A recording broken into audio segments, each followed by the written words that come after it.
Dude, quit following me. Dude. Mr. Manziel. I'm Johnny Manziel. I'm here to set the record straight. Wait a minute, is that a camera? Let me sign this. Let me sign this. Sir. Let me. Sir. Woo! Welcome to the round table, baby.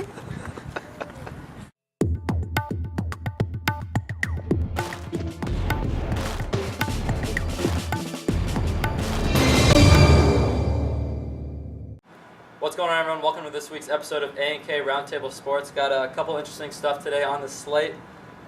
Most notably, football this past weekend. We had college football and a lot of good games. You had Clemson and Georgia, Oregon coming back, seeing how Oregon played against it. I mean, Nicholls State is not a very good team, but Oregon had to respond without Chip Kelly, and how did they do? Other than that, we're going to talk a little bit, besides football, we're going to talk football, as the European summer transfer window just closed. Some teams got some big players. Mesut Ozil went to Arsenal, Gareth Bale to Real Madrid, which everyone talks about. And of course, earlier in the transfer period, we had Neymar go to Barcelona. So first off, Aaron, what's going on? How are you doing today? Doing good. If you watched our last week's episode, we mentioned some season win total picks for college football, and those teams played well or didn't play well in certain cases. Yeah. This weekend, so it was great opening weekend of college football, but you're the soccer man, so tell me what's going on with this transfer period. I'm an avid FIFA player, but not as updated into the real thing. So tell me what's going on over across the pond. I honestly have to give credit to FIFA because it's the reason why I'm so into soccer and I love it so much. And so most notably, all these names that come across the sheet, like I noticed before we just started, Ozil, Bale, other names. You had Jovetic go to Man City, who I thought was a great pickup in loss of Carlos Tevez. We talked about Feilani, was a guy that just went to Manchester United at the end of the transfer period. They actually lost on Fabio Contrao at the last, or this morning I read on Fox Soccer, they lost on Contrao as a left back who was kind of help out Patrice Evra. And so, Man U, I don't think they did enough to keep up with the rest of the Premier League, but I'm going to give you my winners and losers of the transfer period, and most notably, number one has to be Real Madrid.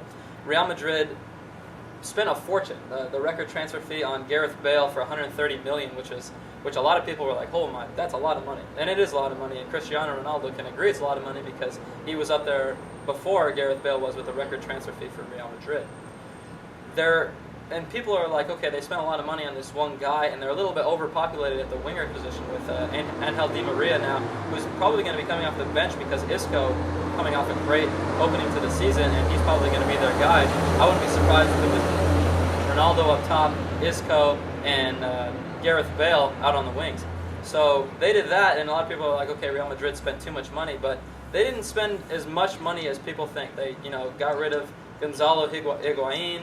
And he was a striker who was getting money, but he wasn't necessarily needed anymore. And then they also got rid of Kaká, who just left the team, and they actually got rid of him for free. They wrote off his transfer fee, which was big, and then he had a huge salary he was getting, and they got rid of that. So at the end of it, the Gareth Bale signing was big, but it's not as much as people think because they got more than they gave up. And in soccer, when you're trying to make a dynasty like Real Madrid is, and you want to keep up with teams like Barcelona and especially in the Liga, and then have a shot at winning the Champions League, you got to give a little to get a little. And they gave a lot in terms of money, but they also gave away a lot of players and cleared up a lot of financial space for that, which was very helpful for Real Madrid. Another winner I thought was Manchester City. They got rid of Tevez, Mike Conn. I'm a big Mike Conn fan ever since he was at Inter, and then he came over to Man City, and he was big, and I was like, oh, that's a great pickup. They got rid of him. Kolo Touré was another guy they got rid of, who was another midfielder who was big, and so that was kind of, they're getting rid of Tevez. Tevez was a big drama problem in Man City, and he was a guy that, the town loved, but he had his suspension, and then, he was refusing to play, and so there was a big debacle. They got rid of him. He went to Juventus, so that was good for Man City and good for the franchise, and then they have big names. Jesus Navas, a guy from Sevilla who's an extremely fast winger. He's going to solidify the winger spot for them, and that's going to be helpful down the stretch, I think, for Man City in a Premier League top-of-the-table contender.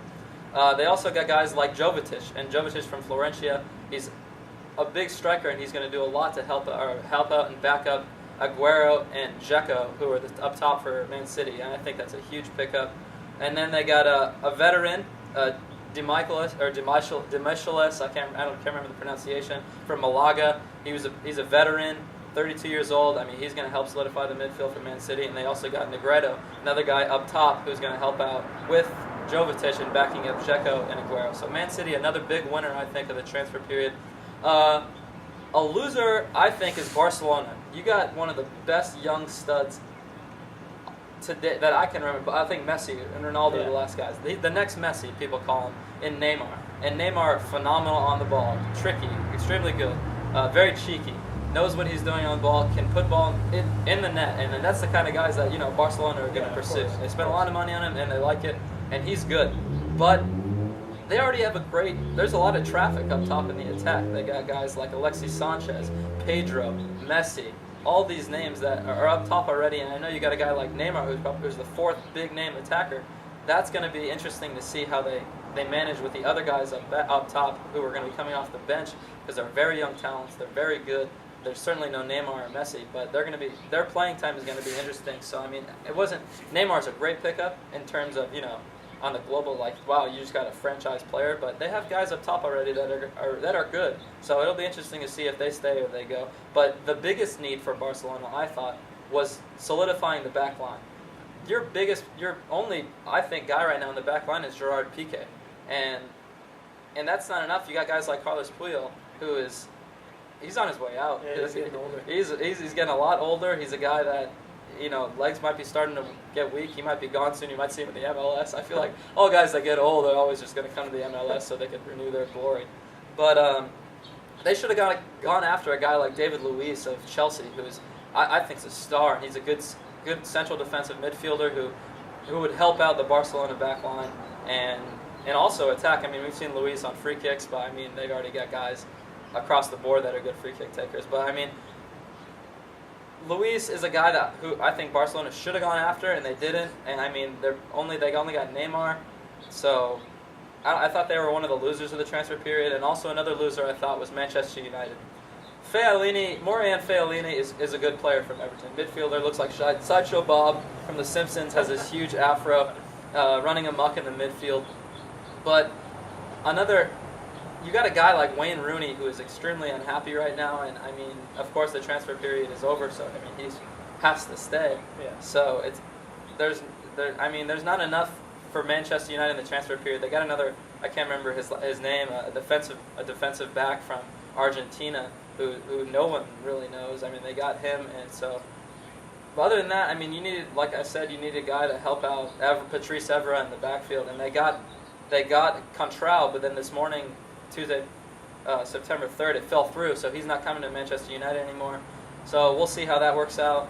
I don't think Manchester United was a big winner in the transfer period for David Moyes' first season with the club, so that's interesting. And the biggest question mark, and I think a winner and a loser, is Arsenal. They got Mesut Ozil, a phenomenal talent from Real Madrid, a midfielder, and I think that helps out with. I mean, he's a talent, he's a stud. He's going to help out tremendously with Arsene Wenger's midfield at Arsenal. But I think what Arsenal really needed was a striker to help out Oliver Giroud up top. I don't think they have enough depth at the striker position. So other than that, I mean, their midfield's strong, their defense is all right, and Ozil's a great signing. So it's honestly going to be.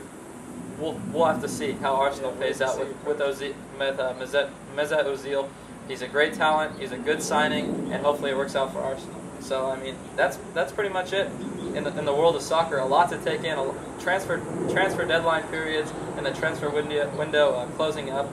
It's interesting. It's a huge debacle. If you look on Twitter, you got Fox Soccer, all these Premier League, La Liga, all these guys, numbers being thrown around, names being thrown around, rumors going everywhere. There was talk of Wayne Rooney going to Chelsea. I know Jose Mourinho was offering a lot of money for Rooney. Manchester United wouldn't bite. There's tons of other rumors across the board. So it's going to be interesting. I mean, the season just got kicked off in the past 2 weeks, and it's going to be interesting to see on here on out how the teams do going into the fall and the winter of the season. Absolutely. And when is how much time is left in the season, and when do the season just started? Okay. So I mean, the past 2 weeks, I think 2 weeks ago was the first game of the season for the Premier League. Shows how much into the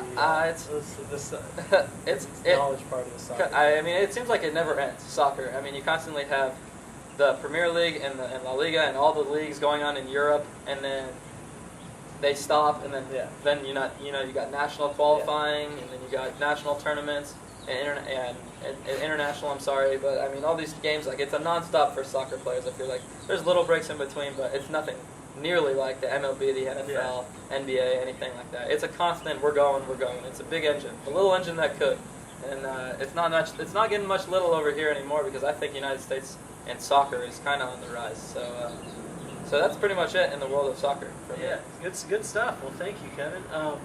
Moving on in a different direction. I mean, we're moving to college football, NFL this weekend. Last weekend we gave you a couple season win totals.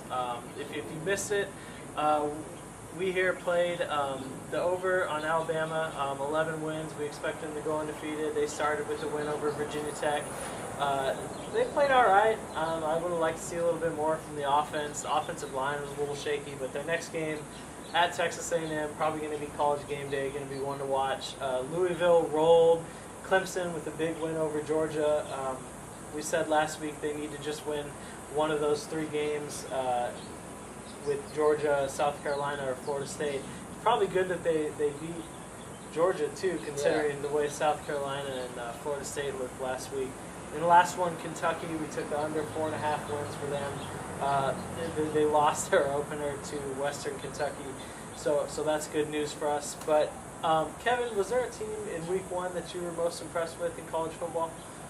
We talked about the season bets we had. And we had Alabama and Louisville are the first 2 that you mentioned. AJ McCarron, had that ingrown toenail. People were worried about. He was in a walking boot before the game started.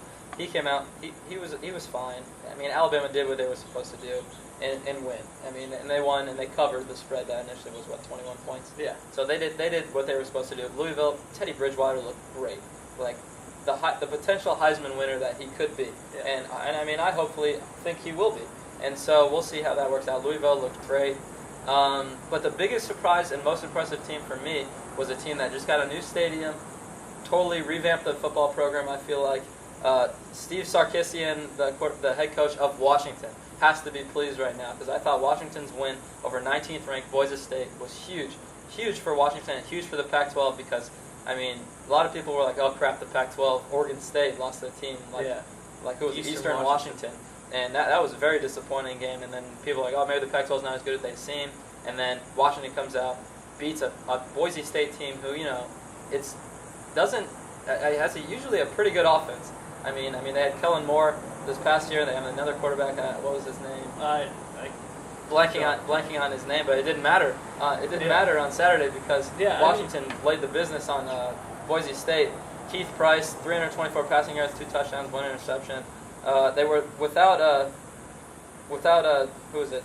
Safarian Jenkins. I'm sorry, Austin Safarian Jenkins, the tight end, who was extremely a big part of that offense. And then they had Bishop Sankey, who was 25 carries for 161 yards. That was huge for Washington, and I thought that was a big win. And they looked impressive with their new stadium. Fans are excited in Washington. It's good for Washington football. Yeah, especially as you said, Boise State in the transition year. I mean, you drop the first game to Boise State, and if Boise State goes on to lose 3 or 4 games, I mean, that loss will stand out. And Keith Price is a guy who was mentioned for dark horse Heisman talks last year and was really terrible. I mean, he was running for his life on every play, but this year he looked good. The offensive line held up. For me, most impressive team Week 1, I'm gonna go with kind of a dual pick. It's Florida State and Clemson. Florida State, I mentioned as one of the possible sleepers for the national title going into the year if Jameis Winston starts. And for those of you that saw the game last night against Pittsburgh, he was incredible. 25 of 27, 5 total touchdowns, over 300 passing yards, and he dominated. I mean, you see guys in practice that don't even complete some of the throws he was making with no defenders. And so with Winston rolling and Florida State looking pretty good, I was very impressed by them. He lived up to the hype, and I think that's about as much as you can ask for. And second, being Clemson, over the past couple of years, I mean, Taj Boyd has always been hyped up. Sammy Watkins is a big play guy, but they've never been really able to get over that hump and win those big games that they needed to.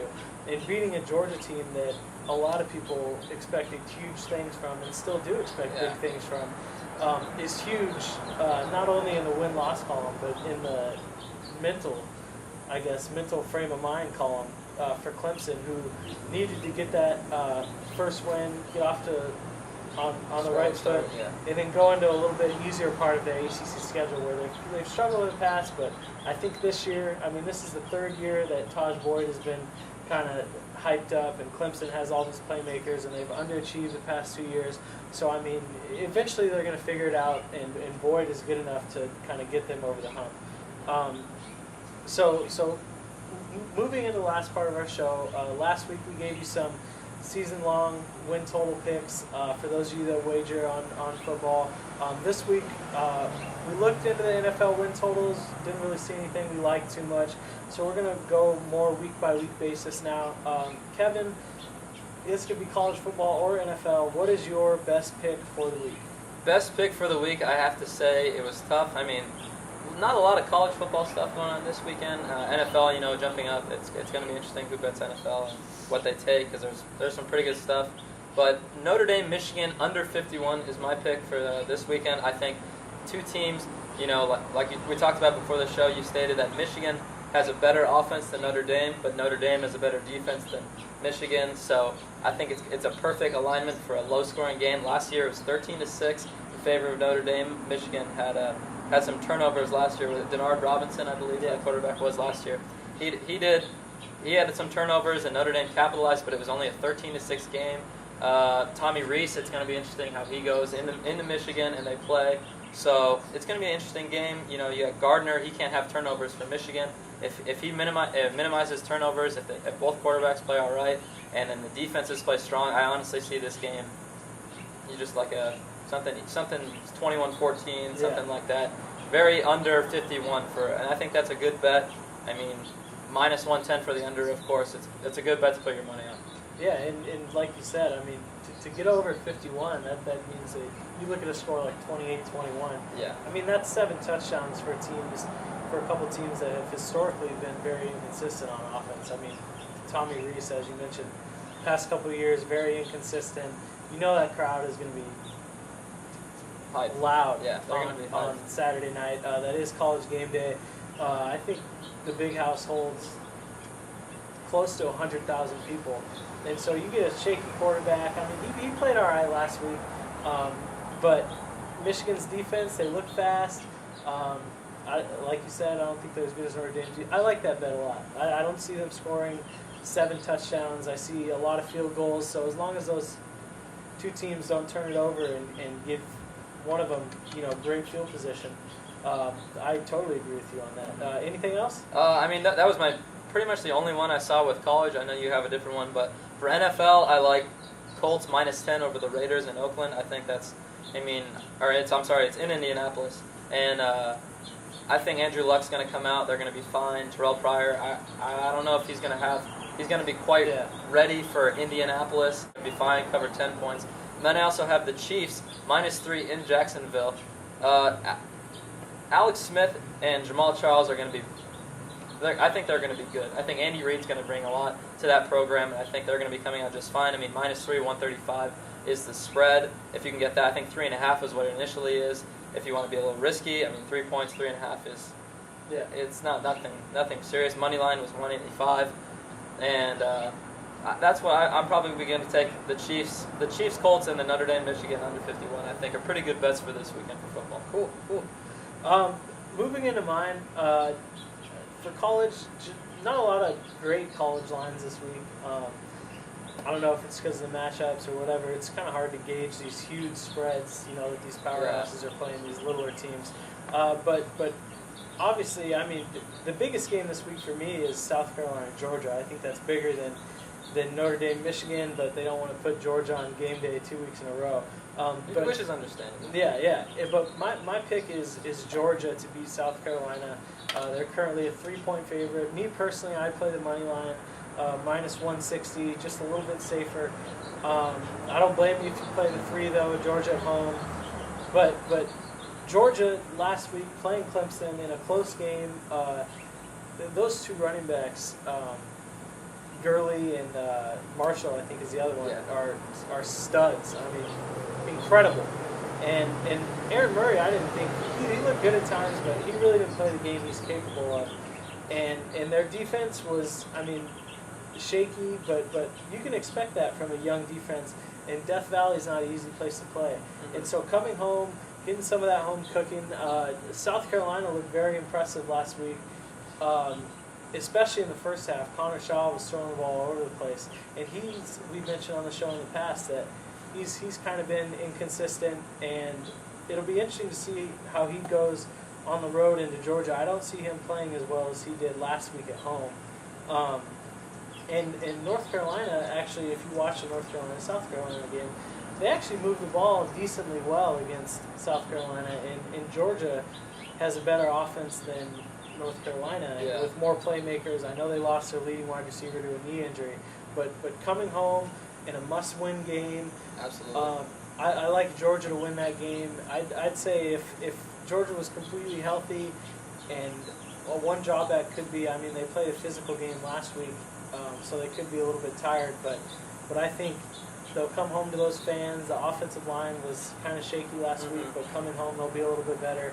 And I think Georgia, I'll take Georgia to beat South Carolina. And then in the NFL, I think one of the best plays of the week is the Tampa Bay Buccaneers playing the Jets. I mean, they're -3 right now, -170 on the money line. And then, as you said, the Colts on the money line about -450 or so. So I'm actually going to parlay Tampa Bay Buccaneers and the Indianapolis Colts.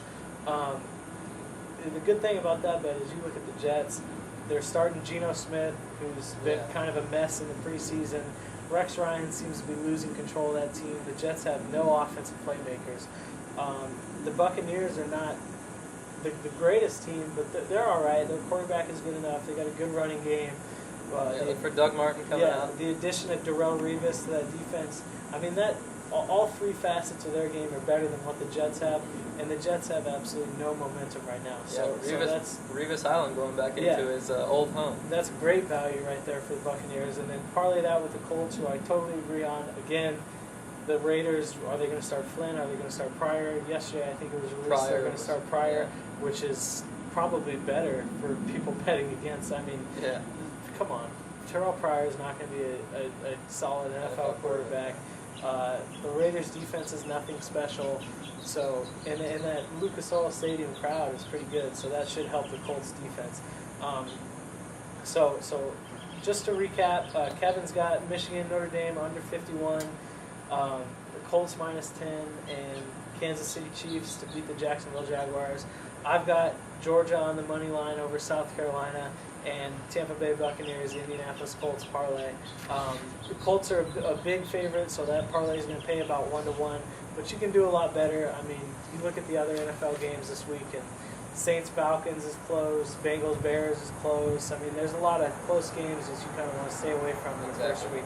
So those are our picks. We did all right last week. I mean, you got to figure they're going to fluctuate week to week. So nobody's perfect. Yeah, but I mean, we've watched all these teams. I rewatched the Michigan and Notre Dame games from last week this morning to try and get a better feel. So I'm with you on that under.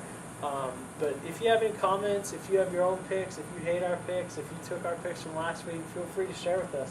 I mean, we got some pretty good feedback last week from some people that were looking to get into college football betting, but had no idea how to. So and as we look down the the Facebook feed, the Twitter feed, you see people bet. Exactly. People put their money in. It makes sports more exciting. It makes especially football more exciting. More games to watch. More vested interest. So, exactly. If you really do think that our picks are good, go with us. And if you fail, let us have it. Come on over, bang on my door, and absolutely beat me to pieces if you have to. But I'm really confident in these picks and our season picks for college football. They started off really good, I thought. Yeah, as good as we could hope. Exactly, as good as we could hope. So other than that, guys, thank you very much. Aaron, anything else to add? Nope. Enjoy this week. Thank God the NFL is back. Yeah, football is back and roaring. Thanks, guys.